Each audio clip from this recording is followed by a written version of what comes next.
यानी कि जो जिस टाइप का हमारे पास जी ऑफ एक्स होगा।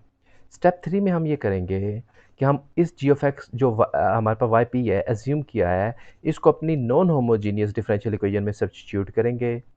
और उसके बाद जो स्टेप 4 है, इसके अंदर हम सिंप्लीफाई करेंगे उस डिफरेंशियल इक्वेशन को जिसके अंदर हमने वाई पी जो हमने खुद से एज्यूम किया है वो सब्स्टिट्यूट किया है। जब हम इसको सिंप्लीफाई कर लेंगे, जो हमारे पास डिफरेंशियल इक्वेशन है जिसके अंदर हमने वाई पी एज्यूम किया हुआ सब्स्टिट्यूट किया है, तो फिर हम इक्वेशन के जो अननोन हैं उनके लिए इक्वेशन को सॉल्व कर लेंगे बाय इक्वेटिंग द कोफिशिएंट्स। तो जब कोफिशिएंट इक्वेट हो जाएंगे तो हमारे पास जो अननोन वैल्यूज़ हैं ए बी सी डी की वो हमें मिल जाएंगी और वो वैल्यू हम सब्स्टिट्यूट कर देंगे अपने एज्यूम किए हुए वाई पी में। ठीक है, तो फिर हमारे पास जो वाई पी है वो सोल्यूशन आ जाएगा और हम general solution y c plus y p लिख लेंगे। अच्छा, अब इम्पोर्टेंट चीज़ यहाँ पे एक है और वो ये है कि हमें जी के करस्पॉन्डिंग कुछ रिस्ट्रिक्शंस हैं कि जी ऑफ एक्स इस तरह का होगा तभी हम जो है वो सॉल्यूशन फाइंड आउट कर सकेंगे बाय यूजिंग सुपरपोजिशन टेक्निक। और वो रिस्ट्रिक्शन क्या हैं? नंबर 1 कि आपके पास जो जी ऑफ एक्स है वो या तो पोलिनोमियल होना चाहिए, एक चीज़। दूसरी चीज़ वो एक्सपोनेंशियल होगा। तीसरी चीज़ वो ऐसा भी हो सकता है कि sum and product of polynomials and exponential हो, सम और प्रोडक्ट और सिमिलर काइंड ऑफ फंक्शंस। और तीसरी चीज़ जो है, चौथी चीज़ वो ये है कि अगर हमारे पास वो है जो जी ऑफ एक्स किसी भी फॉर्म में, तो वो ट्रिग्नोमेट्रिक फंक्शंस की फॉर्म में भी आ सकता है। लेकिन ट्रिग्नोमेट्रिक फंक्शन में हमारे पास ये याद रखिएगा, ट्रिग्नोमेट्रिक के केस के अंदर हमारे पास वो सिर्फ और सिर्फ साइन ऑफ एक्स और कॉज ऑफ एक्स की फॉर्म में आएगा। साइन और कोसाइन के अलावा और कोई फॉर्म में अगर वो आएगा तो फिर हम, यानी कि वो ऐसा भी तो हो सकता है कि g of x tangent of x आ जाए, तो टेंजेंट ऑफ एक्स आ जाएगा या कोसिकेंट ऑफ एक्स आ जाएगा। तो इनके लिए हम ये जो मेथड है ये यूज़ नहीं कर सकते। कोसिकेंट हो गया या सीकेंट ऑफ एक्स आ गया या कोटेंजेंट ऑफ एक्स आ गया, तो इन तमाम केसेस के लिए हमारे पास जो है वो सुपरपोजिशन मेथड में, ये जो अनडिटर्मिनेट कोफिशिएंट मेथड में सुपरपोजिशन टेक्निक है वो अप्लाई नहीं होगी। सिमिलरली अगर साइन एक्स या कोसाइन सम की फॉर्म में आ जाता है फिर भी कोई मसला नहीं है। अगर ये आपस में प्रोडक्ट की फॉर्म में आ जाएगा तो फिर हम यूज़ नहीं कर सकेंगे। मसलन कि अगर हमारे पास टिग्नो जो जी ऑफ एक्स है साइन स्क्वायर ऑफ एक्स आ जाता है, तब भी हम ये जो अपना मेथड है सुपरपोजिशन टेक्निक के अंदर ये यूज़ नहीं कर सकते for finding the y p. तो अब हम आगे चलते हैं। तो सबसे पहले एक टेबल यहाँ पे डिफ़ाइन किया गया है जो बहुत इम्पोर्टेंट टेबल है। ये टेबल हमें याद रखना है क्योंकि इस टेबल के बगैर हम जो ये टेक्निक है सॉल्यूशन फाइंड करने की, यानी वाई पी फाइंड करने की, जिसके अंदर हमने पर्टिकुलर सॉल्यूशन फाइंड आउट करना है। कौन सा सॉल्यूशन फाइंड करना है? पर्टिकुलर सॉल्यूशन करना फाइंड आउट करना है कौन अनडिटरमिन्ड कोफिशिएंट टेक्निक में और सुपर पोजिशन मेथड। इस टेबल के बिना, इस टेबल के अलावा हम फाइंड नहीं कर सकते। ये टेबल हमें क्या बताता है कि अगर आपके पास इनपुट फंक्शन या फोर्सिंग फंक्शन या एक ऐसा फंक्शन जिसकी वजह से जो डिफरेंशियल इक्वेशन है वो नॉन होमोजीनियस हो रही है, वो किस टाइप का है। अगर वो कोई भी कांस्टेंट है, फॉर एग्जांपल 1 या 5 या 6 या 7, यानी वाई पी की सिर्फ बात हो रही है, यानी जी ऑफ एक्स अगर 7 भी है या 8 भी है या कोई भी कांस्टेंट है, तो हमने वाई पी में एज्यूम क्या करना है कि in that case y p जो पर्टिकुलर सोल्यूशन है वो ए के इक्वल होगा। इसी तरीके से अगर पोलिनोमियल है और वो लीनियर है यानी पावर 1 है, तो फिर हमारे पास जो वाई पी है वो किसके इक्वल होगा? वो होगा ए एक्स प्लस बी। अब ये याद रखिएगा, ये जो x है ये डिपेंड कर रहा है कि आपका जो फोर्सिंग फंक्शन है या जो जी ऑफ एक्स है या वो फंक्शन जो कि नॉन होमोजीनियस बना रहा है आपकी डिफरेंशियल इक्वेशन को, वो x वेरिएबल का फंक्शन है। अगर ये t वेरिएबल का फंक्शन होगा तो वाई पी भी उसी के हिसाब से ए टी प्लस बी आएगा।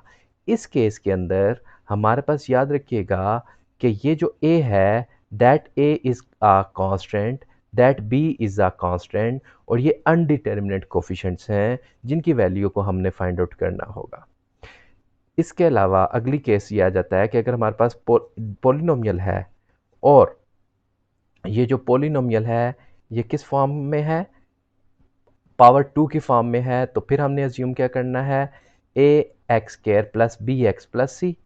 और अगर आपके पास क्यूबिक है फंक्शन तो फिर A x three plus B x square plus C x plus D. तो यहाँ पे आप नोट क्या करने वाली चीज़ है? नोट ये करने वाली चीज़ है सब केसेस के अंदर कि अगर पावर 0 है तो सिर्फ कांस्टेंट आएगा, अगर पावर 1 है तो फर्स्ट पोलिनोमियल टाइप आएगी, पावर 3 है तो सेकंड पोलिनोमियल टाइप आएगी, पावर 3 है तो थर्ड पोलिनोमियल टाइप आएगी। अब यहाँ पे एक इंटरेस्टिंग चीज़ आपको नोट करने वाली ये है कि जो कन्फ्यूजन क्रिएट कर रही है कि अगर हमारे पास एक पोलिनोमियल है जिसके अंदर एक्स स्क्वायर भी है और एक्स भी है, तो फिर हम क्या अज्यूम करेंगे? और अगर खाली एक्स स्क्वायर है तो फिर क्या? आपने ये नहीं देखना कि आपके जो जी ऑफ एक्स है उसमें टोटल टर्म्स कितनी है, आपने ये देखना है कि आपके पास ऑर्डर क्या है उस पोलिनोमियल का जो कि जी ऑफ एक्स है। अगर वो सेकंड ऑर्डर है तो सेकंड ऑर्डर तो ये भी हो सकती है एक्स स्क्वायर, या सेकेंड ऑर्डर ये भी हो सकती है 2x स्क्वायर प्लस 7x, या ये भी हो सकती है x square plus 4x minus 3, या ये भी हो सकता है 4x स्क्वायर माइनस 1। तो इन चारों के चारों केसेस के लिए आपने जो वाई पी अज्यूम करना है वो क्या करना है?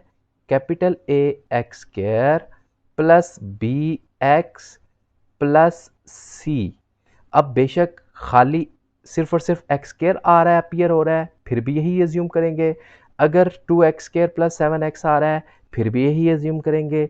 अगर x square plus 4x minus 3 आ रहा है फिर भी यही एज्यूम करेंगे। अगर एक्स स्क्वायर और सिर्फ कांस्टेंट आ रहा है, बीच में एक्स की टर्म एक जो है वो गायब है, फिर भी हम यही एज्यूम करेंगे। अब इसके बाद अगली जो चीज़ आ जाती है कि ट्रिग्नोमेट्रिक फंक्शंस आ जाएंगे, तो फिर हम क्या करेंगे? अगर साइन ऑफ 4x आ जाता है तो फिर हम क्या करेंगे? a cos of 4x plus B sine of 4x, यानी जो एंगल है वो एज इट इज आएगा, cos भी आएगा और साइन भी आएगा। अगर cos x आ जाता है तो उसके लिए भी हम यही चीज़ यूज़ करेंगे। हाँ, अगर अब दोनों चीज़ें कंबाइन आ जाती हैं यानी जी ऑफ एक्स हमारे पास क्या आ जाता है? cos of 3x plus sign of 3x। अगर ये दोनों चीज़ें आ जाती हैं तो फिर हम वाई पी क्या अज्यूम करेंगे? Y p is equal to a cos of 3x plus B sine of 3x plus d cos of. अब देखें 3x अगर मैं यहाँ पे दोबारा लिख दूंगा तो नोट करें कि ये a और d यानी ये वाली जो टर्म है और इस टर्म में कोई फ़र्क नहीं है सिवाय कॉन्स्टेंट्स का। तो यहाँ पे मैं x साथ मल्टीप्लाई करूँगा तो d x cos of 3x plus e x sine of 3x। यानी रिपीटिशन के केस में अगर दोनों चीज़ें आ जाएंगी तो फिर हम चार चीज़ें यूज़ करेंगी, दो चीज़ें हमारे कॉज के लिए और दो चीज़ें हमारे पास साइन के लिए। हाँ, ये x की ज़रूरत तब नहीं पड़ेगी जब मेरे पास अगर कुछ इस तरह की चीज़ है, मसलन कि अगर मेरे पास लिखा हुआ है sine of 2x minus cos of 4x, angle different है। पहले क्या था देखें 3x था 3x था, एंगल सेम था तो मैं x की ज़रूरत पड़ी। यहाँ पे भी और यहाँ पे भी।